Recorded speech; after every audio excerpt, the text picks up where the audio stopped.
Terima kasih pemirsa, Anda masih bersama kami dalam Kominfo Newsroom.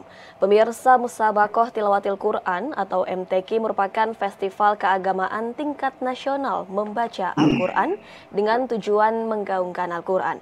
Festival ini rutin dilaksanakan setiap tahunnya dengan berganti-ganti provinsi sebagai tuan rumah. Banjarbaru, Kalimantan Selatan mendapatkan kesempatan kembali untuk menjadi tuan rumah MTQ 2022. Kalimantan Selatan ini telah 2 kali menjadi tuan rumah MTQ nasional, yang sebelumnya Banjarmasin pada tahun 1970 dan Banjarbaru di tahun ini, tahun 2022. Bagaimana kesiapan Pemprov Banjarbaru jelang MTQ nasional 2022? Kita akan membahasnya hari ini bersama dengan Bapak Muhammad Muslim, selaku Kepala Diskominfo Provinsi Kalimantan Selatan. Assalamualaikum, selamat malam Pak Muslim. Waalaikumsalam warahmatullahi wabarakatuh. Selamat malam. Selamat malam. Kabar sehat Pak Muslim? Alhamdulillah. Sehat selalu insya Allah. Dan salam sehat untuk Mbak Bilkis ya. Salam sehat selalu. Pak Muslim, mengenai acara MTQ Nasional tahun 2022 yang berlangsung pada tanggal 10 hingga 19 Oktober 2022, selain acara utama, kegiatan pendukung apa saja yang akan diselenggarakan? Dan untuk perlombaannya sendiri ini akan dibagi ke dalam beberapa jenis, Pak Muslim.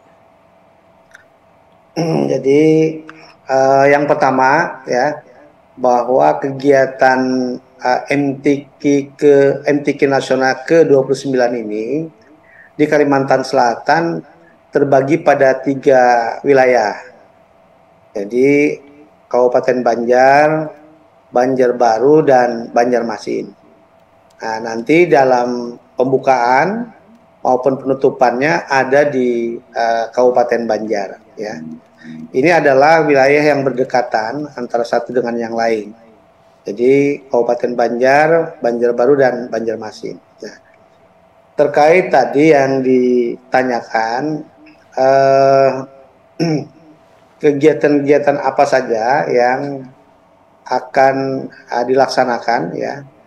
Jadi selain kegiatan lomba ya, 8 cabang sebagaimana lomba-lomba MTQ nasional lainnya. Nah, kegiatan-kegiatan lainnya juga disajikan oleh panitia, ya, baik panitia yang tergabung sebagai panitia pusat maupun panitia daerah. Kegiatan-kegiatan yang lain yang kami sebut dengan apakah itu pra-event, ya, ada kegiatan-kegiatan lomba-lomba yang diselenggarakan juga bernuansa Islam, seperti misalnya lomba yang berkaitan dengan budaya di Banjarmasin seperti hadrah, kemudian lomba-lomba lainnya ya, itu disiapkan ya. Begitu juga kegiatan-kegiatan lain seperti adanya seminar, baik seminar nasional maupun seminar internasional, ini juga bagian dari itu ya. Di samping itu juga selain lomba-lomba, ada kegiatan-kegiatan yang juga mengikuti itu. Di antaranya adalah adanya pameran, expo, dan food halal ya. Masih banyak kegiatan yang lain ya, seperti misalnya ada kegiatan yang dari kedatangannya para kafilah, kemudian ada malam ta'aruf. Selain malam ta'aruf juga ada pawai ta'aruf ya. Ini dilaksanakan sebelum acara pembukaan. Nah, nanti juga di kegiatan-kegiatan tersebut ya, ada berbagai event lain juga yang mengikuti. Apakah lomba vlog, kemudian foto-foto yang berkaitan dengan kegiatan seputar di MTQ nasional di Kalimantan Selatan. Ya. Baik, kegiatan selain dan di Kalimantan Selatan ya, sebagaimana yang sering disampaikan oleh pimpinan daerah kami, Pak Gubernur, kami selalu menyampaikan selamat datang para kafilah ya, di bumi Lambung Mangkurat, Kalimantan Selatan, Babus Salam ya. Jadi semacam sebuah simbol yang menunjukkan bagaimana kita di Kalimantan Selatan ini religinya yang begitu nampak gitu. Baik, selain kegiatan lomba keagamaan, begitu juga terdapat lomba budaya, kemudian terdapat pameran, expo, hingga penyambutan kepada para peserta yang datang begitu ya Pak. Kemudian mengenai lokasi acara yang akan dilaksanakan, ini terpilihlah Kiram Park sebagai pelaksanaan MTQ Nasional 2022. Mengapa ini Pak Muslim? Kemudian apakah peserta ini akan bermalam di Kiram Park atau akan pulang pergi menuju ke lokasi ini bagaimana? Ya. Jadi dipilihnya salah satu ya venue tempat utama pembukaan maupun penutupannya itu adalah di wilayah Kabupaten Banjar ya, namanya Astaka Kiram Park ya. Yang pertama itu adalah suatu tempat yang menyajikan sebuah keindahan. Jadi itu terdiri dari pegunungan-pegunungan, bawahnya lembah begitu. Ini juga merupakan salah satu destinasi di Kabupaten Banjar. Lokasinya tidak berjauhan pada 3 wilayah yang kami sebutkan tadi, ya, Banjarmasin, Banjarbaru maupun Kabupaten Banjar itu sendiri ya. Nah, karena beririsan ya. Yang berikutnya wilayah itu luas ya. Luas sehingga dapat menampung kalau dari jumlah estimasi peserta saja lebih dari 3.000 itu dapat ditampung di sana ya. Sehingga panitia juga dapat membuat panggungnya ya yang cukup luas sekitar 60 kali 30 meter ya. Jadi ini merupakan panggung juga, kalau tidak keliru ini juga termasuk yang terbesar ya selama pelaksanaan MTQ kami kira ya. Nah, jadi di lokasi-lokasi ini ya, ini juga merupakan lokasi yang dapat memberikan pengaruh yang luas terhadap perekonomian masyarakat di wilayah di sekitar itu ya. Di sana juga ada namanya masjid ya, masjid yang unik ya, masjid unik namanya Masjid Bambu ya. Karena sebagian besar terdiri dari postur atau desainnya itu adalah bambu yang disusun sedemikian rupa. Nah, ini merupakan sesuatu yang unik juga di sana. Jadi ini juga menunjukkan bagaimana tempat ini menjadi sebuah destinasi juga ya untuk pariwisata. Jadi itulah alasan-alasan mengapa ini dipilih ya. Kemudian gimana, pemilihan Mbak? Kiram Park sebagai pelaksanaan MTQ Nasional 2022 tadi selain pemandangan yang indah, kemudian ini juga dapat memperluas begitu ya Pak kegiatan ekonomi masyarakat yang ada di sana, dan ketiga daerah seperti Kabupaten Banjar, Banjarbaru dan juga Banjarmasin ini saling berkolaborasi begitu ya Pak untuk penyediaan lokasi tempat pelaksanaan MTQ Nasional 2022 ini ya Pak ya. Kemudian acara ini akan dihadiri kurang lebih 3.000 peserta begitu Pak.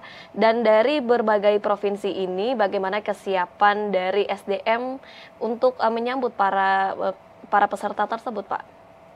Ya, jadi kalau di Kalimantan Selatan ini ada satu kebiasaan, ya, kebiasaan yang sudah kita lakukan setiap event nasional, ya.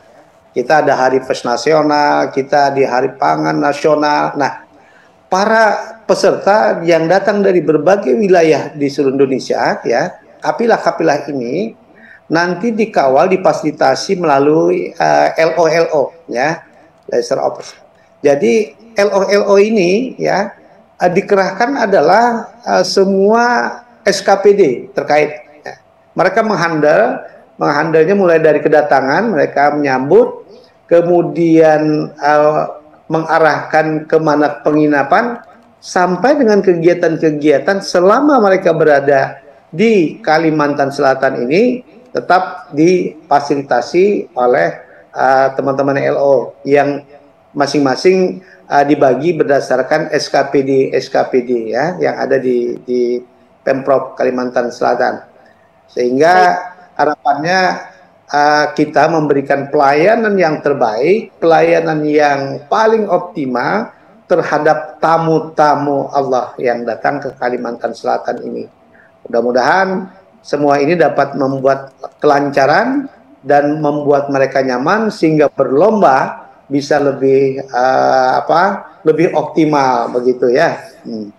Baik, SDM yang terlibat memberikan pelayanan yang terbaik untuk menyambut para kafilah yang akan datang. Kemudian bagaimana dengan ketersediaan hotel yang ada di sana, Pak Muslim? Apakah mencukupi untuk menampung semua tamu dan juga kafilah yang akan berdatangan mengikuti MTQ nasional ini, Pak Muslim? Di 3 wilayah ini, 2 kota dan 1 kabupaten ini, insya Allah hotelnya mencukupi. Ini terbukti dari data-data yang sudah kami himpun, ya, berapa jumlah tiap-tiap kapilah maupun utusan yang ada di tiap provinsi tadi, yang sudah dihandle oleh teman-teman LO, mereka sudah ada di dalam daftar tempat menginap yang telah tersaji, ya. Paling tidak ada lebih dari 34 hotel, ya, yang tentu terbagi dengan berbagai bintangnya begitu, ya. Baik, MTQ Nasional 2022 ini juga direncanakan akan dibuka langsung oleh Presiden Republik Indonesia Joko Widodo. Bagaimana persiapan pengamanan untuk di daerah tersebut? Apakah akan ada pengalihan arus lalu lintas begitu, Pak Muslim? Ya, kita berharap mudah-mudahan event nasional ini dapat dibuka secara langsung ya oleh Presiden Republik Indonesia Pak Jokowi. Oleh karena itu tentu persiapan pengamanan jauh-jauh hari ini memang sudah kita koordinasikan. Kalau dalam konteks PAM-nya, pengamanannya tentu ini berkoordinir Forkopimda yang sesuai dengan tusinya. Dalam hal ini adalah Korem, ya, Polda, dan jajaran-jajaran satuan polisi Pamong Praja kita, ini sudah menyiapkan berbagai kesiapan-kesiapan itu. Tadi sebagaimana yang kami sampaikan di awal-awal, ke event-event nasional yang sudah biasa dihadiri oleh pimpinan utama kita, yaitu Pak Presiden, sudah beberapa kali kita gelar, sehingga dengan pengalaman-pengalaman seperti itulah kita akan siapkan, ya. Nah, tentu terkait dengan beberapa rekayasa-rekayasa, ya, itu akan menyesuaikan nanti, ya, terutama di dalam pembukaan, karena ini menuju satu tempat yang boleh dikatakan secara langsung itu tidak menyebabkan gangguan terhadap lalu lintas yang lain, karena berada dalam satu destinasi tempat pariwisata begitu, sehingga yang akan kita atur rekayasanya adalah alur atau jalur masuk dan nantinya jalur keluar, karena ada beberapa alternatif di sana. Tentu ini juga sudah disiapkan oleh panitia, ya. Baik, sehingga pengalihan arus lalu lintas ini akan menyesuaikan kemudian begitu ya Pak. Kemudian dari Kalimantan Selatan sendiri sebagai tuan rumah, bagaimana kesiapan dari peserta yang akan mengikuti Lomba MTQ Nasional 2022 dan target yang ingin dicapai seperti apa Pak Muslim? Ya, tentu sebagai tuan rumah, yang pertama kita memberikan pelayanan terbaik, ya, sebagai tuan rumah. Yang kedua tentu kita menyiapkan berbagai upaya, ya, melalui training center yang sudah disiapkan oleh pemerintah provinsi dan LPTQ, sehingga latihan-latihan yang secara terpusat ini sudah dilakukan, baik dengan memanfaatkan para pelatih-pelatih yang lokal maupun nasional, ya. Dan sudah beberapa kali ini sudah dilakukan TC, dan harapan kami beberapa pelatihan yang ada memberikan keyakinan dan kepercayaan lah kepada kapilah Kalimantan Selatan. Dan Pak Gubernur juga menyampaikan kepada para peserta dari Kalimantan Selatan atau kapilah dari Kalimantan Selatan, yang pertama harus menjaga kesehatannya, kemudian yang kedua tetap bersemangat, berlatih dan giat, dan yang terakhir tentu saja kita selalu berdoa, ya, untuk mendapatkan yang terbaik. Adapun target tentu kita berharap target di Kalimantan Selatan itu lebih baik dibandingkan dengan capaian prestasi sebelumnya.